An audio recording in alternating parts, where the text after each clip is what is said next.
아멘.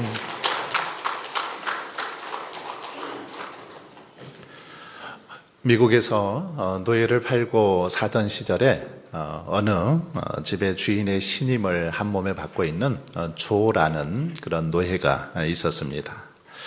어느 날 주인은 이 조를 데리고 노예 시장으로 몇 명의 노예를 더 사려고 그렇게 갔습니다. 그때 이 조는 유난히 이렇게 힘이 없어 보이고 늙어 보이는 이 노예를 보고는 그 노예를 주인에게 사달라고 간청을 하는 겁니다. 그 노예를 사자고 간청하는 거죠. 주인은 저 노예는 너무 늙어서 힘이 없으니 쓸모없다. 그러니 다른 노예를 사자라고 했지만 계속해서 이 자신이 신임하던 그 노예, 조가 다른 노예보다도 저 늙은 노예를 삽시다 하고 간청하고 또 간청하는 겁니다. 그래서 결국 주인은 그 조의 청원대로 늙은 노예를 샀습니다. 늙은 노예를 집으로 데려와서는 정말 정성을 다해서 아주 유별나게 보살펴 주고 그렇게 돌보아 주는 것입니다. 이 모습을 보고 주인은 그 노예 조에게 물었습니다. 혹시 저 늙은 노예가 너의 아버지가 아니냐? 이렇게 물었습니다. 아버지처럼 그렇게 정성을 다해서 돌보고 있었기 때문이죠. 그때 조는 이렇게 대답합니다. 아닙니다. 그는 제가 평생 잊을 수 없는 원수입니다. 저 사람은 제가 어렸을 때 저를 유괴해서 저를 노예 시장에 팔았던 그 사람입니다. 그 노예입니다. 그런데 노예 시장에서 뜻밖의 저 사람을 보게 되었고 저 사람을 보는 순간 주님께서 그렇게 말씀하셨습니다. 악을 악으로 갚지 말고 도리어 복을 빌어주라. 이렇게 주님이 말씀하신 그 음성을 듣고 그 노예를 사게 되었습니다. 그렇게 대답을 했습니다. 그러면서 저는 그리스도인입니다. 저는 제 신분 때문에 그를 사랑하고 돌보는 것입니다. 라고 대답했다라는 것입니다. 여러분, 사람들은 믿는 사람들에게 종종 이렇게 묻습니다. 당신은 왜 그렇게 사십니까? 나 같으면 가만 안 놔둡니다. 가만두지 않습니다. 그렇게 바보처럼 사는 이유가 도대체 뭡니까? 왜 늘 손해만 보고 그렇게 바보처럼 사는 겁니까? 왜 당하고만 삽니까? 라고 그렇게 사람들은 종종 우리에게 묻습니다. 오늘 본문은 바로 이런 질문에 대한 대답을 가르쳐주고 있습니다. 오늘 본문 이런 질문에 대한 대답을 우리에게 제시해 주고 있습니다. 베드로서의 핵심 주제는 고난입니다. 베드로전서의 수신자들은 이 믿지 않는 사람들 사이에서 많은 이 핍박을 당하고 있었는데 바로 그들을 위로하고 권면하기 위해서 쓴 서신이 바로 베드로서입니다. 오늘 본문은 성도가 이 땅에서 필연적으로 당할 수밖에 없는 고난 속에서 그 고난에 대한 바른 인식과 자세에 대해서 언급을 하고 있는데 먼저 의를 위하여 당하는 고난의 이 복됨에 대해서 그리고 의를 위하여 고난당하신 그리스도의 모범에 대해서 본문에서 언급하고 있습니다. 여러분, 성도의 고난, 이 고난은 성경에서 계속해서 이렇게 자주 강조하고 있는 그 중요한 주제 가운데 하나입니다.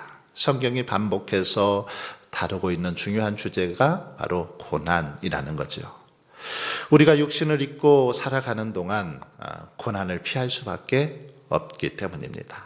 우리 성도들도 예수님을 믿는 사람들도 육신을 입고 이 땅에 사는 동안 수없이 많은 여러 가지 고난을 당할 수밖에 없기 때문이라는 거죠. 아마도 베드로가 말씀을 전하고 있는 공동체에서도 가장 해결하기 힘든 일 가운데 하나가 바로 이 고난의 문제였던 것 같습니다. 이런 사실은 여러분 하나님의 말씀대로 살려고 몸부림치며 그렇게 살아가는 오늘 우리 교회 공동체 안에도 고난이 찾아온다라는 사실을 가르쳐주고 있습니다. 예수 그리스도를 구주로 믿고 섬기는 사람들의 모임, 바로 그 교회 공동체 안에도 여러 가지 고난 다가올 수 있다라는 거죠. 주를 위해서 일평생을 헌신하고 말씀대로 사는 자들에게도 이 고난이 찾아올 수 있다라는 것입니다. 오늘 이 교회를 담임했던 고 하용조 목사님이 인터뷰를 했던 그 글을 모아서 책으로 엮은 그런 책이 있습니다. 그날의 대화라는 책인데 이 책 내용 가운데 그런 인터뷰 내용이 있습니다. 기자가 목사님에게 묻습니다. 목사님, 오늘 아침 투석을 하고 오셨다는 그런 얘기를 들었습니다. 병에 지쳐서 누워 쉬어야 할 것 같습니다. 이렇게 말하자 목사님이 그렇게 대답합니다. 많이 아픕니다. 대학생 때 휴학해야 할 정도로 폐병이 심각했습니다. 독한 약을 하도 먹다 보니 간이 나빠지고 당뇨가 생겼어요. 간경화로 고생하던 중 간암이 발병했어요.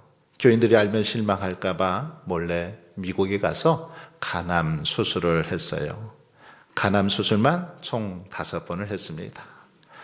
지금은 암세포가 없어졌다고 해요. 그런데 사구체가 망가져 평생 투석을 해야 합니다.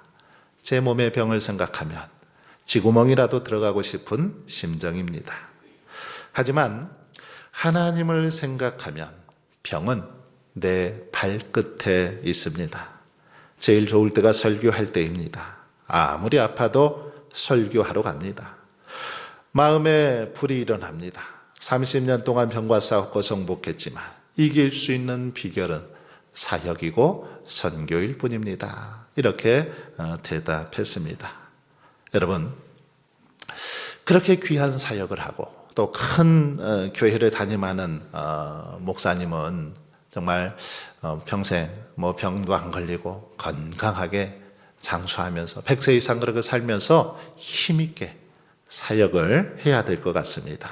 그런데 왜 이렇게 귀한 목사님이 폐병에 걸리고 또 이렇게 간암에 걸리고 투석까지 하면서 그렇게 64세의 젊은 나이로 세상을 이렇게 떠나야만 했을까요?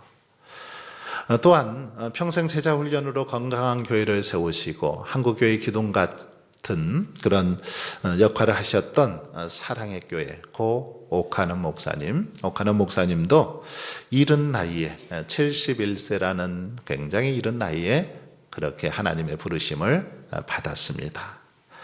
생각해 보면 허구한 날 정말 나쁜 짓만 하는 인간들도 많고 많은데 왜 하나님은 그런 나쁜 사람들은 빨리 안 데려가시고 이렇게 정말 귀한 분들, 하나님의 나라를 위해서 헌신하셨던 분들을 일찍 하나님의 부모로 부르셨을까 하는 그런 생각을 해보면 안타깝기도 하고 때로는 이해가 잘 안 되기도 합니다. 여러분, 그런데 바로 이게 인생이죠. 이것이 인생입니다. 인간은 누구나 고난 속에 살다가 하나님이 부르시면 언제든 떠나는 존재가 바로 우리 인생들입니다. 하나님께는 큰 교회 또는 작은 교회, 큰 목사, 작은 목사, 훌륭한 사람 아니면 나쁜 사람 이런 건 하나님께는 없습니다. 하나님께는 다 같은 인간이지요. 오늘 본문 말씀에 보면 의를 위하여 고난을 받으면 복이 있나니라고 말씀하고 있습니다. 물론 우리가 고난을 받기 위해서 일부러 기도할 필요는 없습니다. 하지만 우리에게 다가오는 고난을 복되게 할 수는 있습니다. 우리가 나쁜 짓을 하다 고난을 당하면 창피한 일이지만 의를 위하여 주를 위하여 열심히 살다가 병이 찾아오면 또는 고난을 당하면 복이 있다는 것이 바로 적어도 핍박의 시대를 살았던 사도 베드로의 고백인 것입니다. 의를 위해서 고난을 당하고 의를 위해서 고통당하면 적어도 복이 있다라는 게 바로 베드로의 고백이었다라는 것입니다. 그래서 고 하영조 목사님은 이렇게 말씀합니다. 고난은 파도와 같다. 파도는 멈추지 않고 계속해서 칩니다. 당신의 인생에 고난이 올 때 휩쓸리지 말고 이겨내십시오. 파도를 타면 스포츠가 됩니다. 이런 말을 합니다. 파도를 타면 스포츠가 됩니다. 참 의미 있는 말입니다. 여러분, 그러기에 저와 여러분은 고난의 이 파도가 이렇게 몰려올 때, 우리 가운데 고난의 파도가 휘몰아칠 때 그것에 휩쓸리지 말고 멈추지 말고 오히려 즐기면서 이 서퍼들처럼 파도를 타실 수 있기를 바랍니다. 고난의 파도가 밀려올 때 오히려 그것을 즐기면서 이겨내시라는 겁니다. 여러분, 세상이 가장 궁금해하는 것이 있습니다. 바로 소망을 가지고 사는 사람들입니다. 더욱이 인생의 고난 가운데서도 억울한 또는 핍박 가운데서도 소망의 끈을 놓지 않는 사람들을 보면 세상 사람들은 우리들에게 궁금증을 가지고 묻습니다. 오늘 본문은 이렇게 궁금증을 갖고 소망의 이유를 묻는 자들에게 대답할 그런 것을 항상 준비하라 이렇게 말씀하고 있습니다. 소망의 이유를 묻는 자들에게 대답할 것을 항상 준비하라. 그런데 전제 조건이 있습니다. 무슨 전제 조건입니까? 너희 마음에 그리스도를 주로 삼아 거룩하게 하고. 이 첫 번째 조건은 그리스도를 주인으로 삼는 것이고, 그리고 또 다른 조건은 그리스도를 주로 삼은 우리가 거룩하게 되는 것입니다. 이 조건이 있어야 된다라는 것입니다. 로마 황제인 가이사를 주로 고백하는 그런 사회에서 예수님을 주로 고백한다는 거 어떤 의미가 있었을까요? 이것은 단순한 어떤 의지의 차원이 아니었습니다. 그런 사회에서 예수 그리스도를 구주로 믿습니다라고 고백하는 것은 목숨을 내어놓는, 자신의 모든 것을 다 포기하고 희생하는 그런 믿음의 고백이어야 됐습니다. 여러분, 누군가 우리들에게 너희는 인생을 왜 그렇게 사느냐라고 묻는다면, 너희의 소망이 무엇이냐라고 묻는다면 여러분은 뭐라고 대답하시겠습니까? 그 대답은 뭡니까? 바로 우리 마음에 그리스도를 주로 삼았기 때문에, 예수 그리스도를 주인으로 삼고 있기 때문에, 예수 그리스도가 내 삶의 주인이 되시기 때문이라고 답할 수 있어야 한다는 것입니다. 예수님이 내 삶의 주인이시기 때문에 나는 이런 삶을 살고 이런 직업을 가지고 있고 이 자리에 있으며 이런 또 미래를 꿈꾸고 있다라고 당당히 말할 수 있어야 된다라는 것입니다. 예수 그리스도를 주로 삼았기 때문에 절망 속에서도 낙심하거나 포기하지 않는다라고 그렇게 말할 수 있어야 된다라는 것입니다. 우리 마음에 거룩한 그리스도를 주로 삼았기 때문에 세상이 주는 그런 두려움에 요동하지 않는다라고 말할 수 있어야 된다라는 것입니다. 이것이 바로 핍박하는 자들을 두려워하지 않을 수 있는 비결이기도 했습니다. 우리가 진정 그리스도의 종이 되어 그분을 주로 삼을 때 여러분, 우리는 세상을 두려워하지 않게 됩니다. 예수 그리스도를 우리의 주로 삼고 살아갈 때 세상을 두려워하지 않게 되더라는 거죠. 다시 말하면 세상을 두려워하지 않으려면 철저하게 그리스도를 주인으로, 그러게 그리스도의 종이 되어서 그분을 주인으로 섬기며 살아가야 한다라는 것입니다. 여러분, 이 말에 어떤 사람들은 이렇게 반문할지도 모르겠습니다. 아니, 모든 성도는 다 그리스도의 종인데 왜 새삼스럽게 그리스도의 종이 되어야 하는가? 이렇게 반문할지도 모르겠습니다. 하지만 여기는 분명한 이유가 있습니다. 성도들 가운데는 때로는 입으로는 그리스도의 종이라고 말하면서 실제로는 사람이나 재물, 권력, 인기 심지어는 쾌락과 같이 그리스도가 아닌 것들을 주인으로 삼고 그것을 섬기며 살아가는 사람들이 많이 있습니다. 그래서 베드로는 이 사실을 지금 본문에서 다시 한번 강조하고 있는 것입니다. 그렇습니다. 우리는 진정으로 그리스도의 종이 되어야 합니다. 그리스도의 종이 되어야 합니다. 외식적인 태도가 아닌 진정한 마음으로 그리스도의 종이 되어야 한다라는 것입니다. 그리고 진정 그가 그리스도의 종인지 아닌지는 그의 열매로 알 수 있지요. 그의 삶을 보면 알 수 있는 것입니다. 그리스도를 주로 삼는 사람과 세상을 주로 삼는 사람은 분명 차이가 있기 때문이지요. 구약의 사울왕을 한번 보십시오. 그는 하나님으로부터 기름 부음을 받았음에도 불구하고 사람을 더 무서워하고 사람의 명령을 따랐습니다. 하나님의 명령을 따르기보다는 사람의 명령을 더 따랐죠. 하지만 오순절 마가다락방에서 이 성령 충만을 받은 사도들은 어떻습니까? 오직 하나님을 더 두려워했기 때문에 하나님의 명령을 따랐습니다. 그래서 세상의 어떤 그 핍박 속에서도 어떤 압력 속에서도 두려워하지 않고 담대히 복음을 전할 수 있었던 걸 볼 수 있습니다. 이렇게 그들이 담대하게 복음을 전할 때 정말 초대교회가 부흥성장할 수 있었고 온 지역으로 복음이 전파될 수 있었던 것입니다. 이와 같이 하나님을 두려워하는 자와 세상을 두려워하는 자는 이 고난의 순간에 분명한 차이가 이렇게 드러나더라는 겁니다. 고난을 당하면 차이가 나타나게 되더라는 거죠. 여러분, 한번 이 시간 우리의 모습을 진지하게 한번 돌아보십시오. 솔직하게 한번 우리의 모습을 점검해 보십시오. 과연 나는 그리스도와 세상 가운데 어느 쪽을 진정한 주로 모시고 살고 있는지 한번 돌아보십시오. 무엇을 우리의 주인으로 삼고 살아가고 있는지 이 시간 점검해 보십시오. 그러나 이보다 더 중요한 것은 앞으로 우리 마음에 누구를 모시고 살 것인가 하는 것입니다.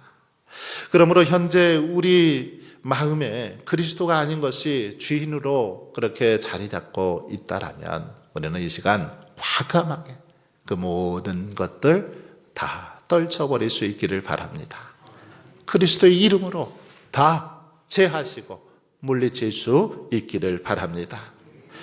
오직 그래서 세상을 이기신 예수 그리스도만을 우리 마음속에 모시고 주님으로 삼고 그렇게 살아갈 수 있기를 바랍니다.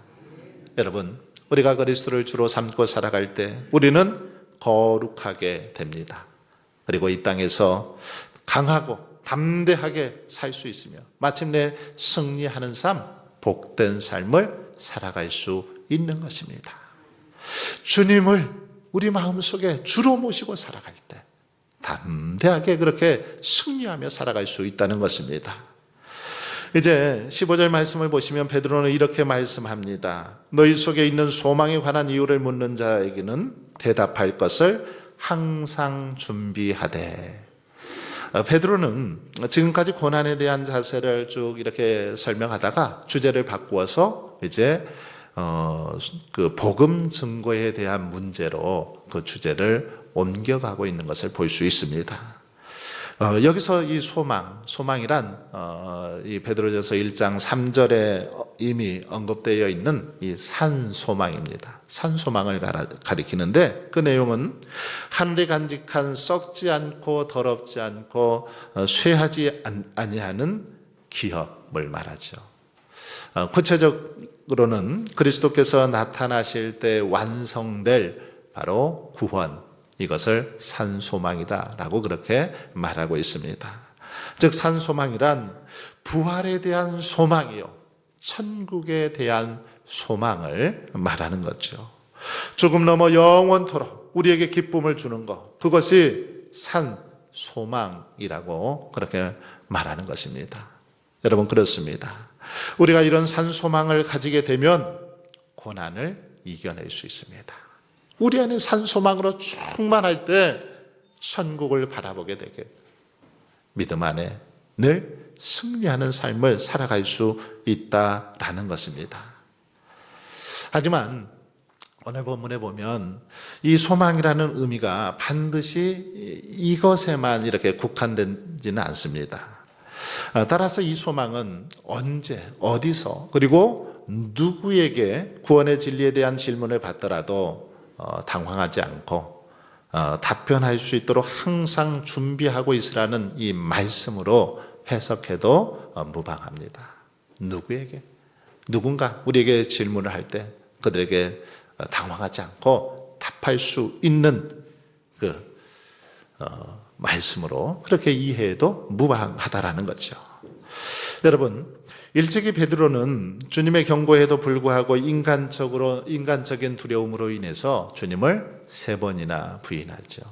그래서 주님을 3번이나 부인함으로 아주 처절하게 그 실패를 경험한 적이 있었습니다.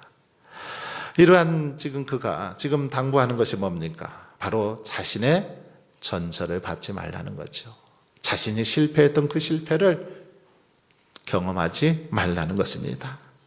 고난과 박해로 인해서 주님을 부인하지 말고 오히려 역경과 핍박을 가하는 자들에게 당연히 우리의 믿음이 무엇인지를 밝힐 수 있도록 준비하라고 그렇게 권면하고 있습니다. 누군가가 너가 예수 그리스도를 믿는 이유가 무엇이냐 묻거든 당당하게 그 이유를 밝힐 수 있도록 준비하라.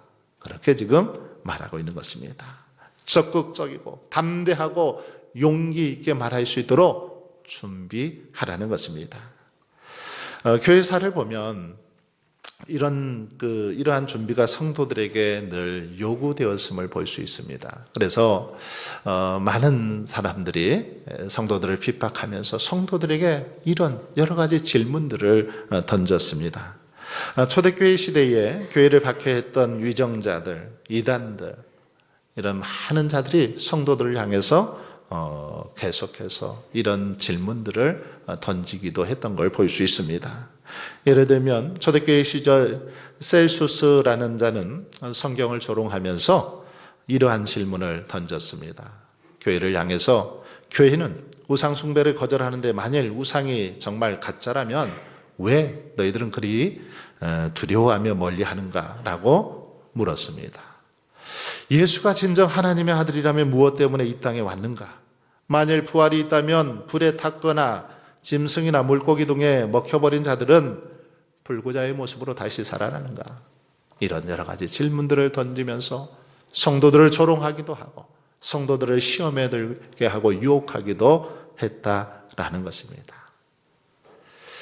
그럴 때 그들은 그들에게 담대하게 예수 그리스도를 믿는 이유에 대해서 설명할 수 있어야 됐다라는 것입니다. 여러분, 그런데 오늘도 이러한 어리석은 질문이나 주장들이 계속되고 있는 걸 볼 수 있습니다.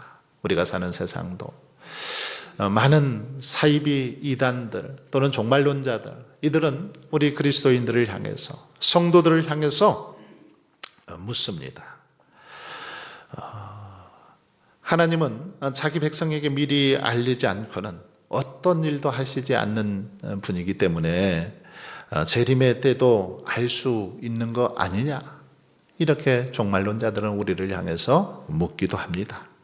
또 어떤 사람들은 십자가에 의해서 모든 불행이 사라졌으므로 믿는 자는 오직 축복만을 누려야 하는데 왜 고난을 받느냐라고 그렇게 묻기도 하더라는 겁니다.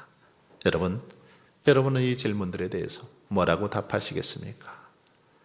대답할 분명한 근거를 가지고 있습니까? 왜 예수님을 믿고 예배를 드려야 하느냐라고 물을 때, 왜 주일 성수를 해야 되느냐라고 물을 때 여러분은 뭐라고 대답할 수 있습니까? 뭐라고 설명할 수 있겠습니까? 바라기는 오늘 우리는 세상의 이러한 질문에 답하고 복음의 진리를 올바로 증거하기 위해서 항상 깨어 준비할 수 있기를 바랍니다. 그래서 고난 속에서도 언제나 자신 있게 소망의 이유를 밝힐 수 있기를 바랍니다. 왜 우리가 예수 그리스도를 믿고 주님을 의지하고 살아가는지 그 이유를 당당하게 밝힐 수 있기를 바랍니다.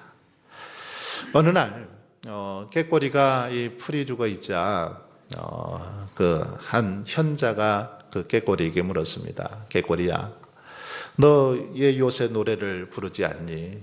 왜 그렇게 힘이 없어서 그렇게 그냥 멍하고 있니? 라고 꾀꼬리에게 물었습니다. 그랬더니 꾀꼬리가 불평하며 말하는 겁니다. 개구리 소리가 하도 커서 제 소리가 들리지를 않아요. 개구리 소리가 너무 커서 제 소리가 들리지 않아요. 그렇게 대답하는 겁니다. 이때 현자가 말합니다. 내가 조용히 있으니까 개구리 소리가 더 크게 들리는 거란다. 네가 조용히 있으니까 개구리 소리가 더 크게 들리는 거란다. 여러분, 세상의 비방과 조롱의 소리가 크다고 침묵하거나 불평만 하지 마시고 이럴 때일수록 우리 성도들은 더 하나님 앞에 당당하게 우리가 가진 소망의 이유를 밝혀야 되는 줄 믿습니다. 절망 속에서도 왜 우리 성도들이 감사하고 찬양하는지, 어려움 속에서도 왜 낙심하지 않고 기뻐하고 즐거워하는지를 당당하게 사람들에게 알려야 합니다. 왜 이런 세상 속에서도 선을 행하고 고난을 자처하며 살아가는지 그 이유를 온유와 두려움으로 전해야 한다라는 것입니다. 우리가 이렇게 사는 이유는 바로 예수 그리스도가 내 삶의 주인이 되시고 그 예수님께서 우리에게 천국을 허락해 주셨기 때문이다 라고 그렇게 당당하게 알릴 수 있어야 된다라는 것입니다. 우리가 고난 속에서도 절망 속에서도 감사할 수 있는 것은 우리 주님의 구원하심 때문에, 우리 주님의 십자가의 사랑 때문이라고 담대하게 알릴 수 있어야 된다라는 것입니다. 사랑하는 성도 여러분, 5월 5일 광고 드린 것처럼 새 생명 초청 잔치로 그렇게 영광 돌리고자 합니다. 이 5월 5일은 아직도 주를 알지 못하고 정말 소망 없이 살아가는 자들에게 우리들이 소망의 이유를 가르쳐 주는 날입니다. 우리들이 소망의 이유를 그들에게 전하는 것입니다. 왜 우리가 이렇게 기뻐하고 왜 매주 하나님을 예배하고 섬기는지를 분명하게 가르쳐 주고 알리는 그런 날입니다. 간절히 남은 기간 동안 여러분 기도로 준비하셨으면 좋겠습니다. 그래서 기도로 준비하시고 우리 주변에 있는 분들 이번 기회를 통해서 그들에게 주의 사랑을 알리고 소망의 이유를 가르쳐 줄 수 있기를 바랍니다. 그래서 저와 여러분의 고백을 통해서 저들이 하나님의 자녀가 되고 저들도 함께 우리와 함께 하나님을 예배하는 그런 놀라운 은혜가 임할 수 있기를 바랍니다. 우리의 삶 가운데 이런 은혜와 축복이 함께 하시기를 주님의 이름으로 축원합니다.